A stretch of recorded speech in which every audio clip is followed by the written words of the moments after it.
This is very interesting. Let's talk about Serie A. And you asked this question a couple of weeks ago. You asked, who's going to win Serie A? Because Romelu Lukaku, not there anymore. The guy that we were just talking about, Cristiano Ronaldo, not there anymore. Inter Milan fell apart in the summer. There was a lot of movement at the top of the table, even in the bottom of the table. But I'm just going to ask you straight up. Well, first of all, before I even get to that question, let me ask you this. Why do you find the Serie A so interesting this season? I think there's a lot of quality in the coaching ranks and in players specifically. There's a lot of quality in this league. It's been building with the Lukaku and Ronaldo incoming. Players have been going there. You've seen players like Christian Eriksen go there, Alexis Sanchez, Bakayoko, Fikayo Tomori, Olivier Giroud, Zlatan Ibrahimovic. I mean, you can Ciro Immobile went back. I mean, there's so many quality players in this league, and now you got coaches like Jose Mourinho went back there.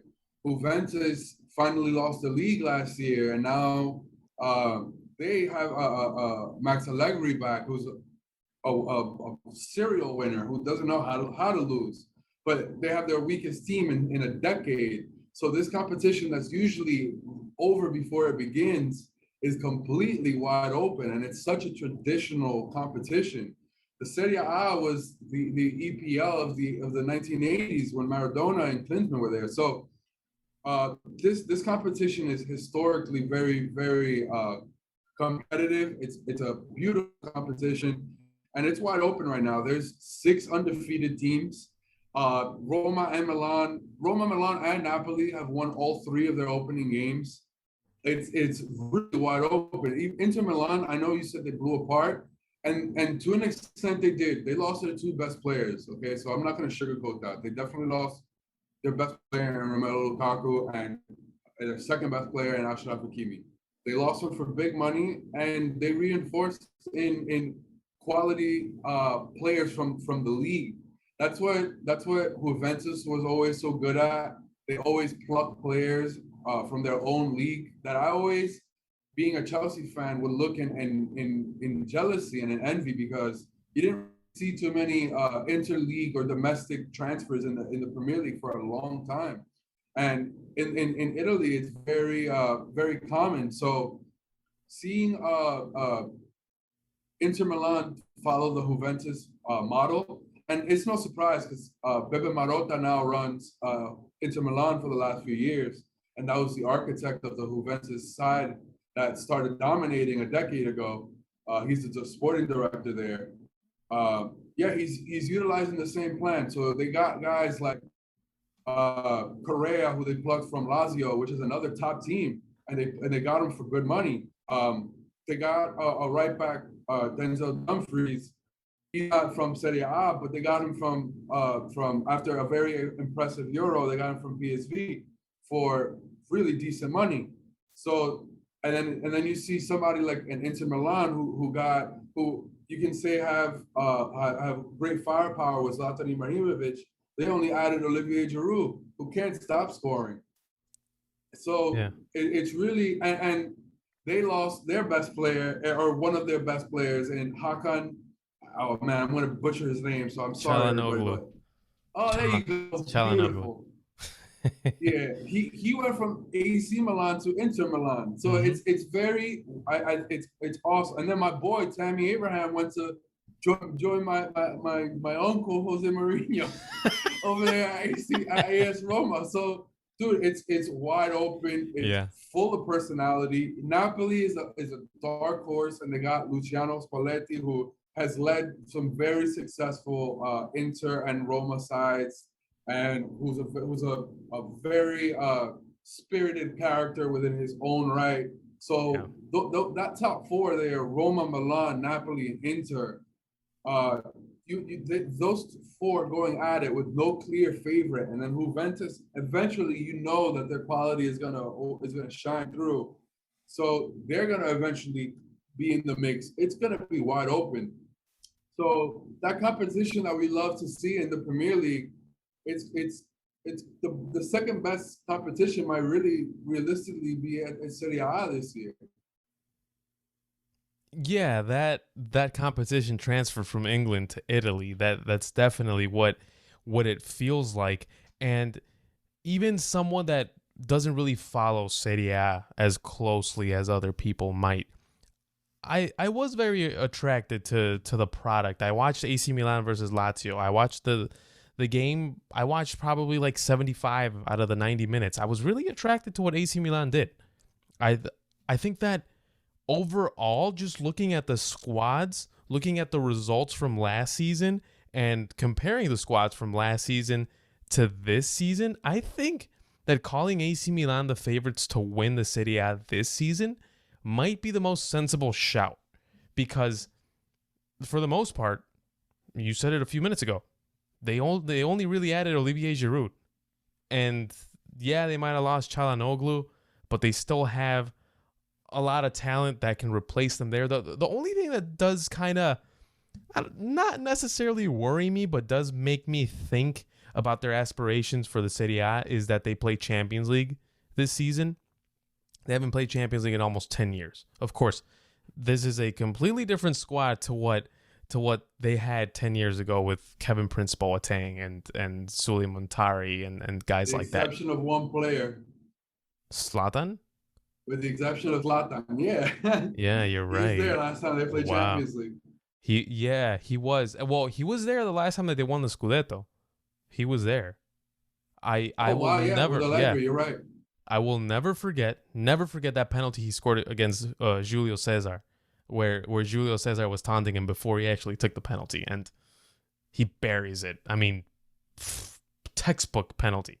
And well, anyway, I do feel like AC Milan is the most sensible shout when you are predicting a winner for the Serie A.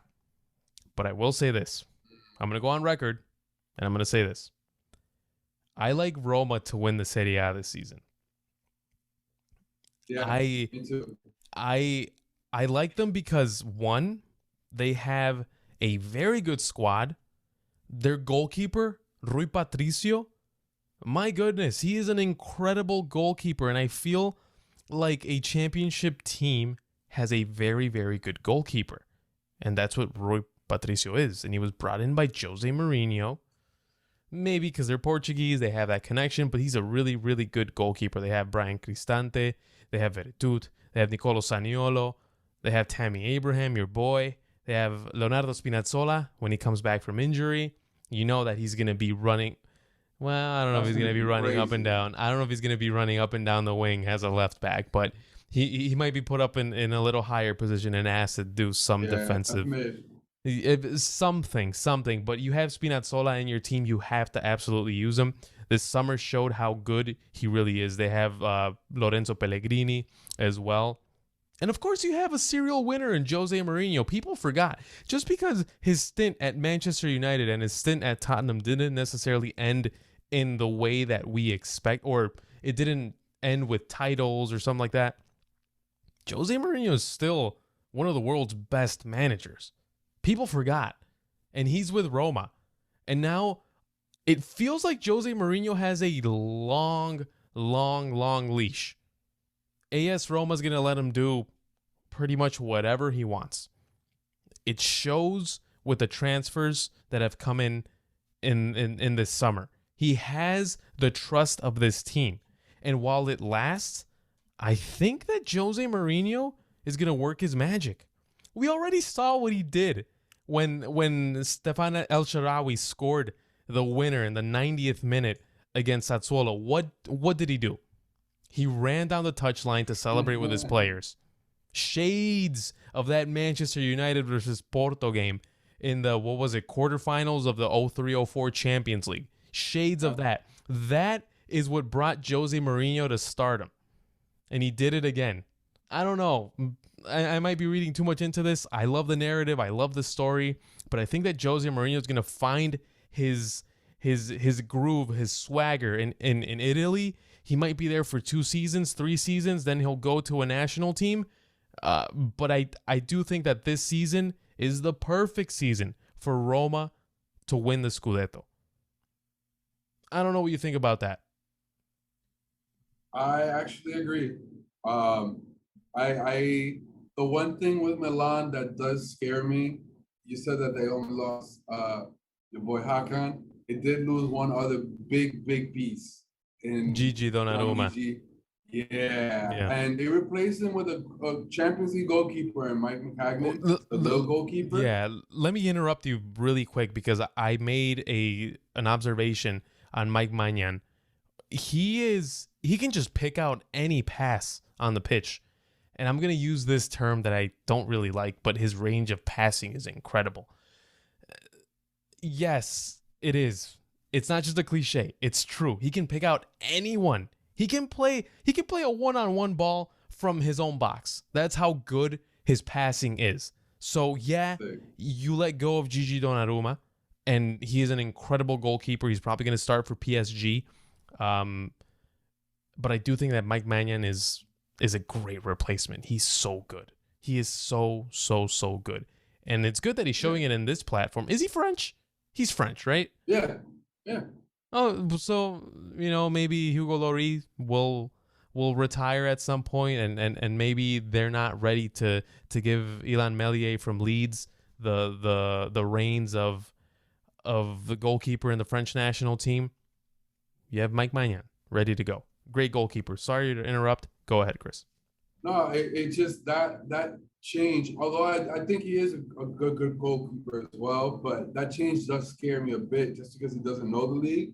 But that same argument can be said for Rui Patricio. So, but I mean, Milan are playing Champions League football. Roma aren't, like you said. So I could see Milan going deep in Champions League and maybe suffering in Serie A because of it, perhaps. I do like Mourinho at Roma. I do like the vibes I'm getting from this team and how they're playing. I see him very motivated. He has the support of Thiago Pinto, who's the sporting director, who's also Portuguese. They have American owners who want to spend. Perfectly aligns with Mourinho. They got him. They got him Tammy Abraham. They'll probably back him if he wins this season, and if he doesn't win Serie A, he'll probably finish top 3 or top 4, knowing Mourinho, because they're gonna defend like mad, and they won't pick at him for the style of play over there. They'll love him for that. So I do think, from what I'm seeing so far, they're already banding together over there, and they're already getting into that us against mentality, us against the world mentality that Mourinho is famed for. So I do like AS Roma to win the Serie A as well. It's crazy because even in the days of Francesco Totti, AS Roma was never really a favorite to win the Scudetto. They just simply weren't. When was the last time that Roma won the Serie A? I'm gonna look that up right now because I can't remember. I can't remember. I know Francesco Totti. I think it was 2001, if I'm not mistaken. By the way, do you like my Lionel Messi phone case? There you go. Yeah. I believe it was 2001, the last time that they won. 2001. Yeah. Yeah. That was the last time. So imagine if Jose Mourinho is the guy that brings back that glory. He's superstardom. Yeah, immortal. He will be immortal. He's immortal in Inter's history, and he could be in Roma's history. Now, a lot of people might be listening to us and saying, you guys are getting way too ahead of yourselves. We're 3 match days in. I know that. And trust me, I addressed it in my notes as I was preparing for this.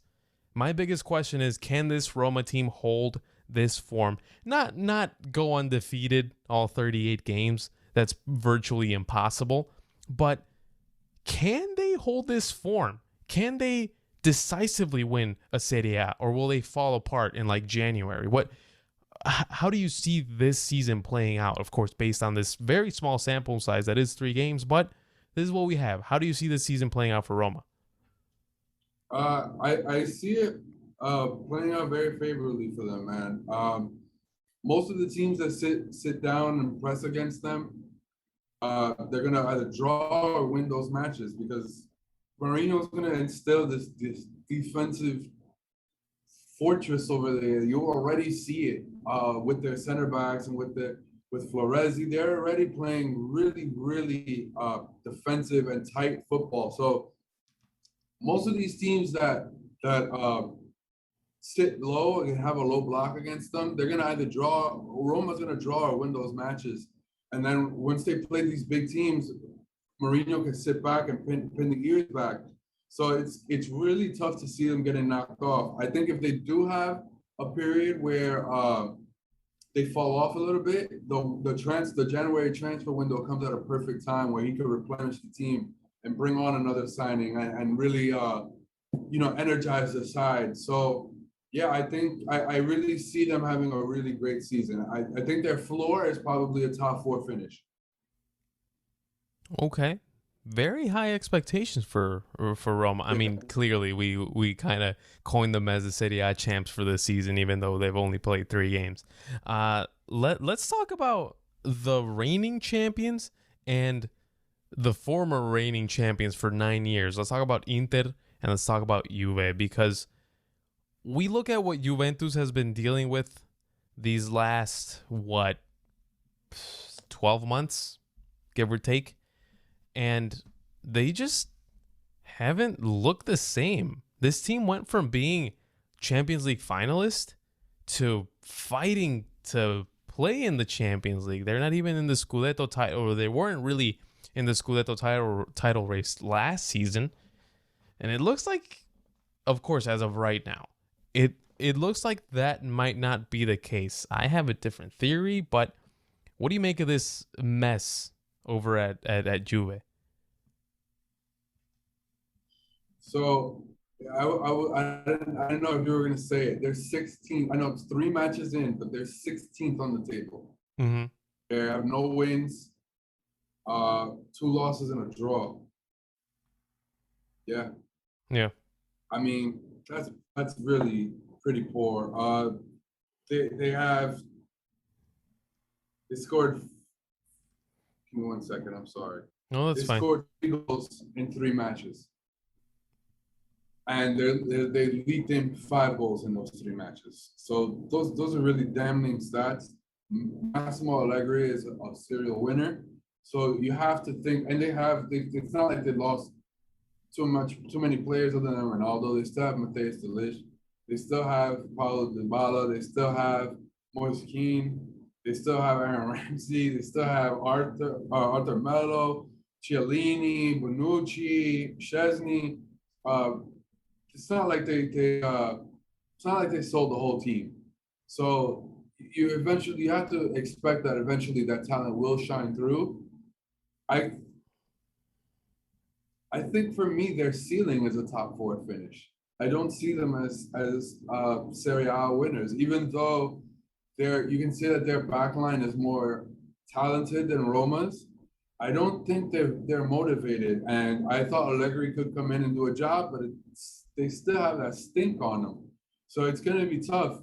I can't imagine AS Roma playing Juventus for very crucial 6 points in those 2 minutes, and those men not coming out on fire.